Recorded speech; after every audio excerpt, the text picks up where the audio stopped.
Now on CoastTV News. Decision on hold. The debate over building a massive shopping center near Lewes is not over. What's next after today's public hearing? Farm fallout. Local soybean farmers say tariffs with China could cost them millions. We'll explain what's at stake. And a deadly attack. 3 officers killed, 2 more fighting to survive. What happened in Pennsylvania today?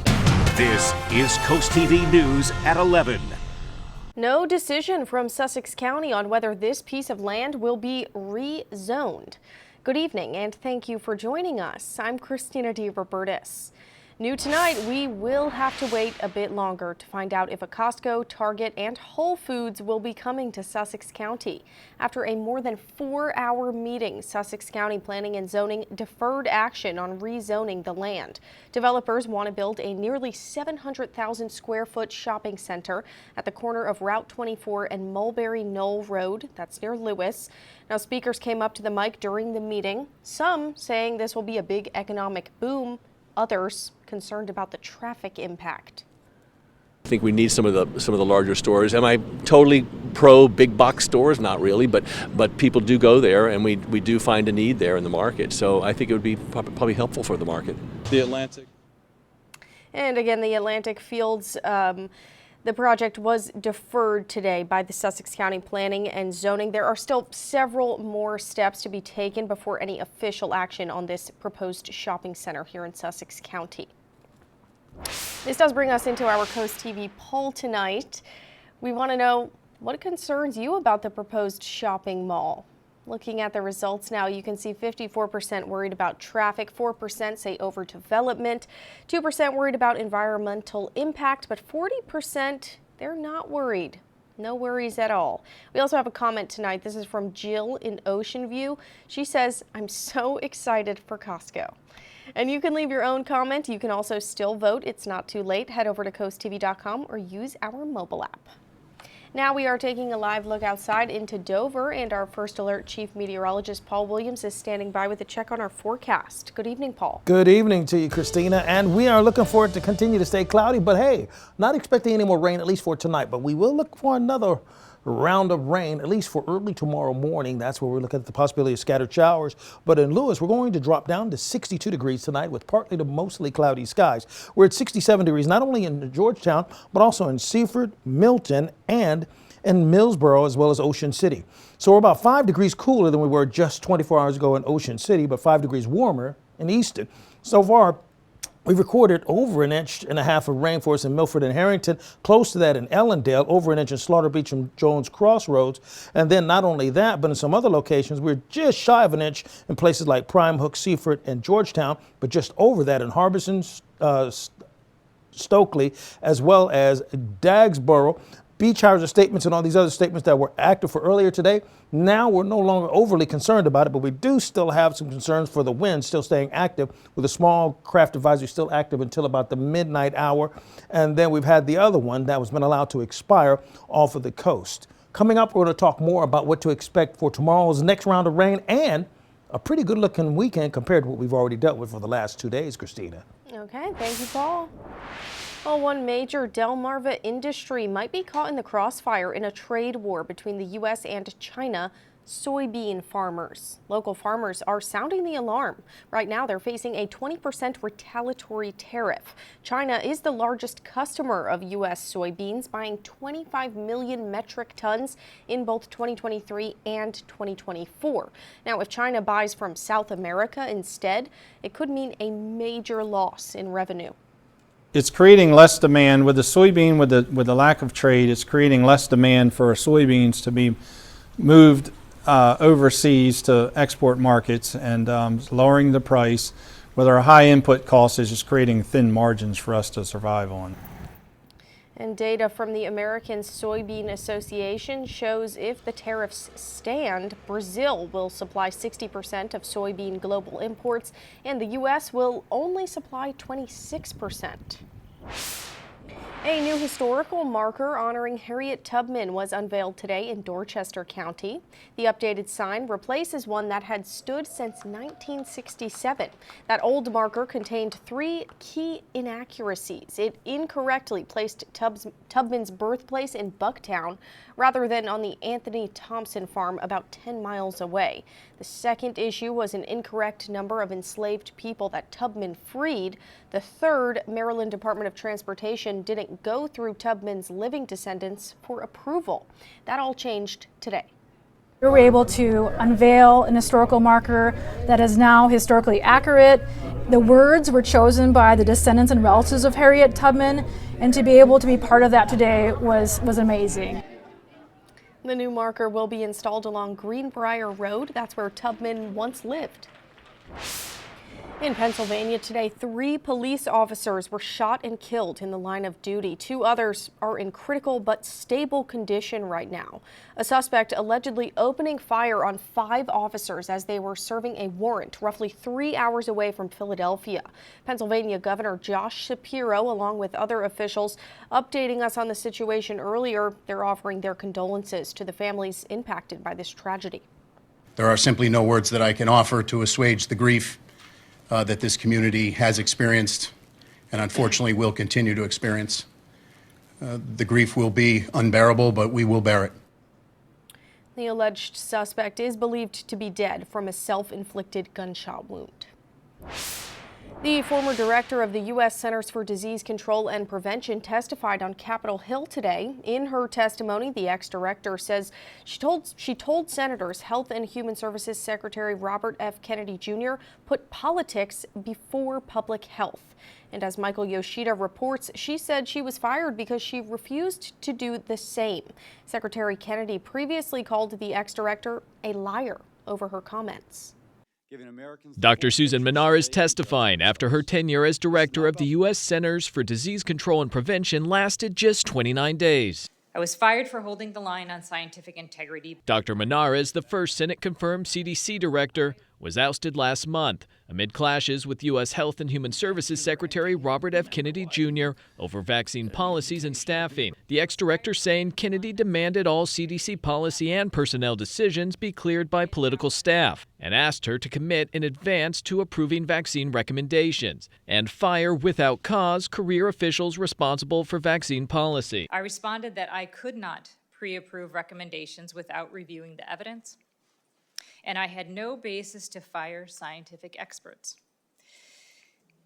He told me he had already spoken with the White House several times about having me removed. Secretary Kennedy, who previously described Dr. Menares as a public health expert with unimpeachable credentials, said this earlier in the month when asked by senators about the firing. I told her that she had to resign because I asked her, "Are you a trustworthy person?" And she said no. Also testifying Wednesday, Dr. Deborah Howry, who stepped down from her role as the CDC's chief medical officer in protest after Menares' ouster. I resigned because CDC leaders were reduced to rubber stamps, supporting policies not based in science, and putting American lives at risk. In Washington, Michael Yoshida reporting.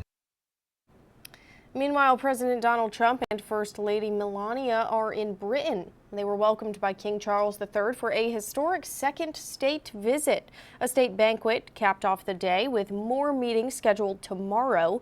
The invitation came months ago after British Prime Minister Keir Starmer visited the White House to talk trade and other issues. Now, Thursday is expected to shift to business, with Trump and Starmer meeting on topics like the war in Ukraine, the conflict in Gaza, and U.S. tariffs. And we are just getting started this evening. Coming up next, some living history. For the first time ever, the Constitution, the Bill of Rights, and all amendments are together. We'll show you where and why. But first, the latest on the Spicer Memorial relocation in Georgetown as the Circle Advisory Committee held its final meeting tonight. And we're looking at going from the 70s into the 80s into a much sunnier weekend. More on your full forecast in 60 seconds.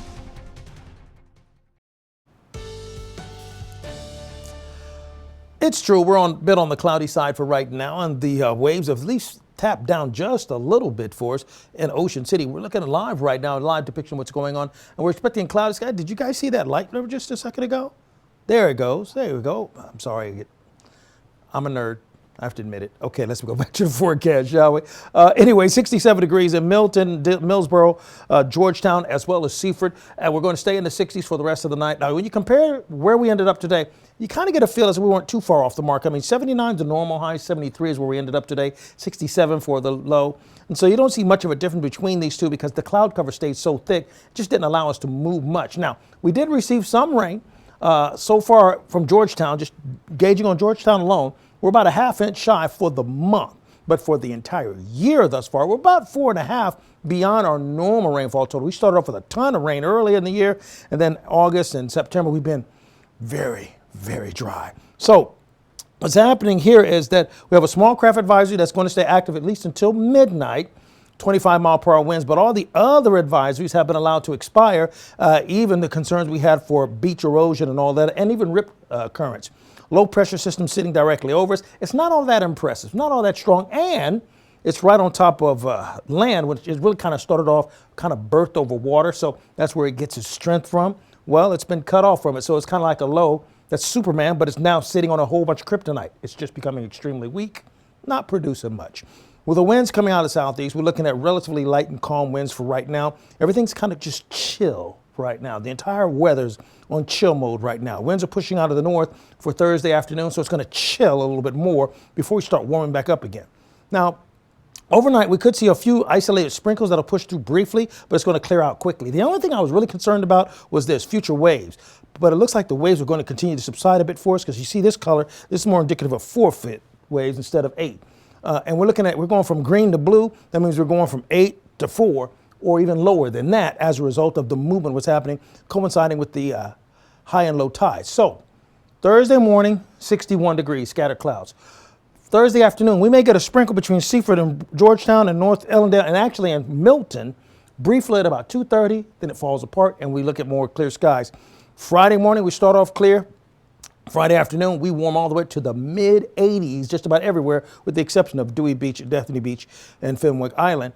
And then tropical storm Gabrielle, we're looking at 65-mile-per-hour winds, sustained at about gusts, 50-mile-per-hour sustained winds, moving to the northwest at about 16 miles per hour. We're expecting for it to become a Category 1, but by that time it's going to be nearly 600 miles away from us, and we're not expecting any more. Now, as far as our 3-day beach forecast is concerned, we're going to go from the 70s into the 80s, and then we'll drop back to the 70s, but we'll be dry over the weekend. Finally, here's a look at your extended forecast. All righty, thank you again, Paul.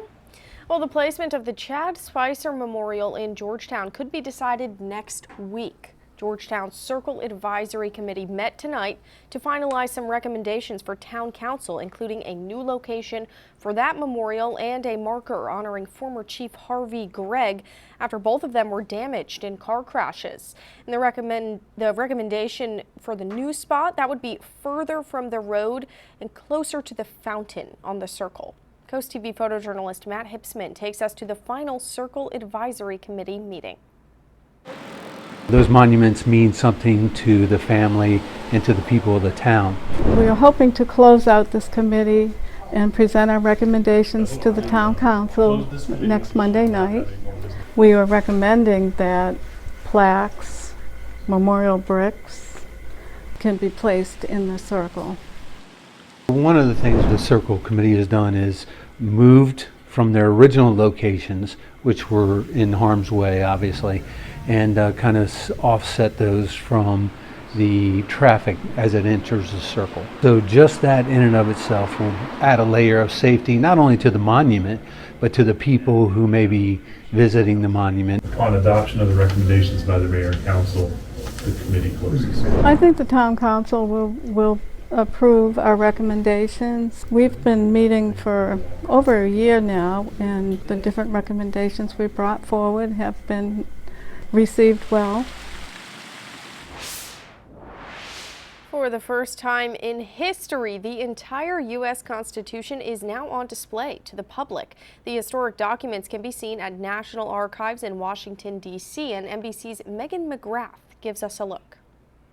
Well, this is a very special exhibit. It is part of the America 250 celebration, and it's happening here in the beautiful rotunda of the National Archives. Now, this is something that has never happened before. The entire U.S. Constitution on display all at once. That's the 4-page Constitution, the Bill of Rights, along with all the constitutional amendments. And there's something really interesting, a rarely displayed 5th page of the Constitution that is essentially an instruction sheet telling states how they should implement the Constitution. And it's signed by George Washington himself. The National Archives is the permanent home of the records of the U.S. government. That includes the Declaration, the Constitution, the Bill of Rights. So what's happening is that we have opened up the vault and brought out the 11th through 27th amendments, as well as that rarely seen 5th page. And what is special about this is it is the first time they've ever all been in the same room together, open to the public. What I'm really hoping is that people see here in this room, having these documents together,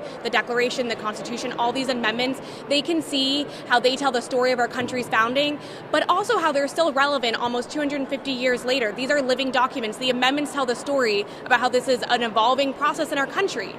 And a very special time in our country's history, 250 years. Yeah. And as the home to the Declaration, the National Archives is just so excited for next year. And we've already been kicking it off. This is part of that, getting our documents out to the American people, wanting to show the American people and the public as many of our documents as possible. And people can really get up close to these documents. You can read them. You can see the signature. Yeah, you can see them. You can see George Washington's signature. I mean, it's just amazing. You can come and you can take photos. No flash, but you can even take photos. Coming up next, rate relief. The Fed cuts interest rates, but are borrowers really feeling the savings? We'll see when we're back. This is CoastTV News at 11. The co-founder of Ben & Jerry's, Jerry Greenfield, quit the ice cream brand today after 47 years. He says it's due to a disagreement with Unilever, who the pair sold their company to 25 years ago. Part of that deal was that the ice cream company would keep their autonomy. Greenfield and Ben Cohen continued supporting peace and human rights for 2 decades, but last week he and Cohen asked Unilever to spin off their former company so it could operate independently. Unilever said no and denies it is silencing the co-founders. You know, Jerry has a really big heart, and this conflict with Unilever was really kind of tearing him apart. So he felt like he had no choice to resign. There's a mixture of emotions. I think at the same time, you know, Jerry's kind of sad that it's come to this, but, you know, part of him is feeling a sense of relief that he's no longer in this intense conflict. And Greenfield made the announcement today on social media that he was quitting the ice cream company. The Federal Reserve is dropping interest rates 1/4 point today. Shoppers say they are relieved, but as Linda Baccaro reports, they're still feeling that pinch in their wallet. Everything is so highly priced. Emilia Jordan hopes to buy a new car soon, but says auto loan interest rates are driving her away. I mean, I would like to eventually. I feel a bit deflated in today's economy, honestly, like it's not going to be a possibility for me. Although today's 1/4 point drop from the Federal Reserve is welcome news, credit card interest rates are averaging more than 22% as of May. Shoppers tell us their purchasing power is limited. I pay cash or my debit card I use. The rates are too high. I know that the credit card interest rates are very high, so that's why I don't use them. Maybe if they were lower, I might. Sarah Rathner is with NerdWallet. She says credit card borrowers may want to look into offers for a balance transfer credit card. These are cards that allow you to move debt from an old card onto this new card. And the new card has a promotional 0% interest rate for a set period of time. We often see ones for 12 months to nearly 2 years. And this allows you to pay off your debt interest-free during the promotion. Lenders for 30-year fixed-rate mortgages seem to have baked in a Fed rate cut this week, with rates now averaging around 6.35%, the lowest in about a year. Inflation has eased significantly from its highs in mid-2022, but remains somewhat elevated relative to our 2% longer-run goal. Marcia Galan says she'll consider selling her home only if rates continue to drop. Something that I do think about. However, to downsize would cost me the same amount as it would to stay in my house. So it is a good opportunity to just review the loans and debts that you currently have and see if there are any changes you want to make in your repayment plan. Coming up in sports, Caesar Rodney Soccer has kept around a loyal player that's been a huge asset to the team. We'll hear from Axel Jackson coming up. And coming up, Kimmel canceled. Why ABC is taking Jimmy Kimmel off the air indefinitely. We salute James Tommy Anderson, a true American hero and member of the legendary Ghost Army during World War II. As part of the 23rd Headquarters Special Troops, Anderson used tactical deception like rubber tanks, sound effects, and clever illusions to mislead enemy forces and save tens of thousands of lives. He served bravely in multiple European theaters, including the Battle of the Bulge, where he endured injuries but refused to leave his unit. For his extraordinary service, he was awarded the Congressional Gold Medal in 2022. After the war, Tommy returned to Delaware, working well into his 90s and continuing to inspire all who knew him. He has left behind a legacy of courage, ingenuity, and unwavering dedication to his country. Spicer Brothers and CoastTV are honoring military persons and first responders serving Delmarva. If you have a family member, friend, or community member that you would like to nominate for a CoastTV salute, go to coasttvsalutes.com. September is Healthy Aging Month, a time to bring awareness to the process of staying physically, mentally, and socially healthy as we grow older. Experts say it all starts in younger years, and in tonight's Health Minute, Mandy Gaither has 7 keys to unlock the door to healthy aging.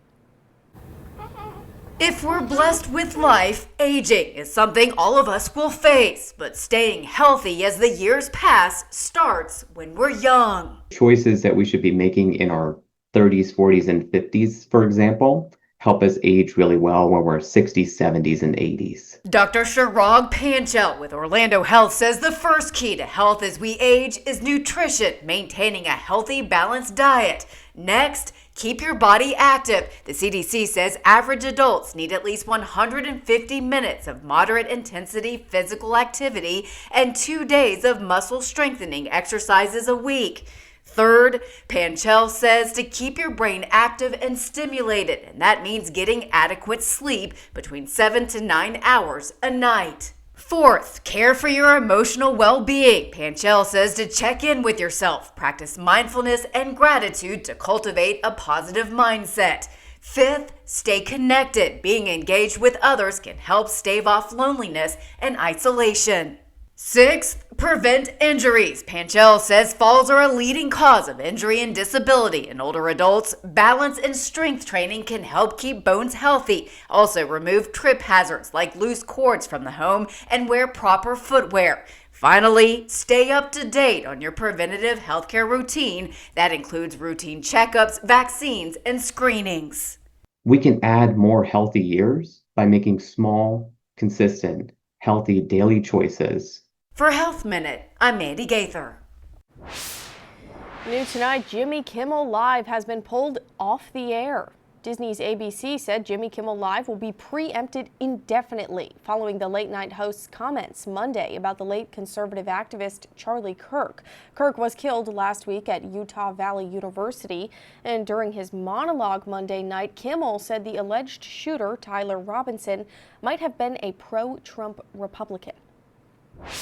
Moving to sports, a local soccer star had plenty of options but chose to stick with his high school team last year, and DSN's Darren Wallace chatted with Axel Jackson about that decision. What's going on, everybody? Darren Wallace here with Axel Jackson of Caesar Rodney, one of the star midfielders in the entire state, and we're going to get to know you a little bit better today. How's that sound? That sounds good. Last year you said was your first year of getting to play in high school. Of course, you know, if you play academy, you're not allowed to play high school soccer, but last year was your first full year playing high school soccer. Tell me what it was like tell me what went into that decision and what it was like playing for Caesar Rodney last year. I knew the team had a lot of talent. Like we were stacked with talent. It's just everywhere on the field. We had the players, we had the numbers, and I just knew I wanted to represent my school represent my area. So just made the decision to come just play. So it was a really great experience. It worked out really well. We won everything. It was our first time in 30 years, so it was really good. Axel, one of the bright young stars here in Delaware, certainly trying to make waves in the world of soccer, not just here in the States, but as you can all see, down in South America and Brazil. Thanks for joining me. Any words for the people? Be on the lookout for CR this year. We're gonna make a statement. All right, well, Axel, thank you for joining me. Thanks for watching. We'll catch you all next time. Hey, by the way, Coast TV is your home for Sunday Night Football. On September 21st, the Kansas City Chiefs taking on the New York Giants. Coverage begins at 7 p.m. only here on Coast TV, and you can stay with us for hyper-local news after the game. And now here is a live look outside into Lewes. We'll have one more check on the forecast after the break. Live view of Dover right now. We're looking at partly to mostly cloudy skies at this particular juncture. By the way, our umbrella giveaway winner, Charlie Rossi of Lewes. Congratulations, courtesy of Paul Davis Restoration and Home Remodeling. Now, if you want to keep up with your forecast, call our weather line. The number to call is 443-880-9100. Your forecast is just a call away. Sponsored by the law offices of Bruxted, Mendalis, and Federico. Finally, here's a look at your exclusive 10-day forecast. Now, we will have a couple of sprinkles early on Thursday, then it'll clear out Friday, total sunshine and 87. And over the weekend, no additional rain, but a bit cooler. All right, just got to make it to the weekend. Thank you, Paul, and thanks to you at home for joining us for Coast TV News at 11. You can always find more news, more local weather over on our Coast TV News app. The Tonight Show starring Jimmy Fallon's up next, and we'll see you tomorrow for Coast TV News at 5 a.m. Have a great night.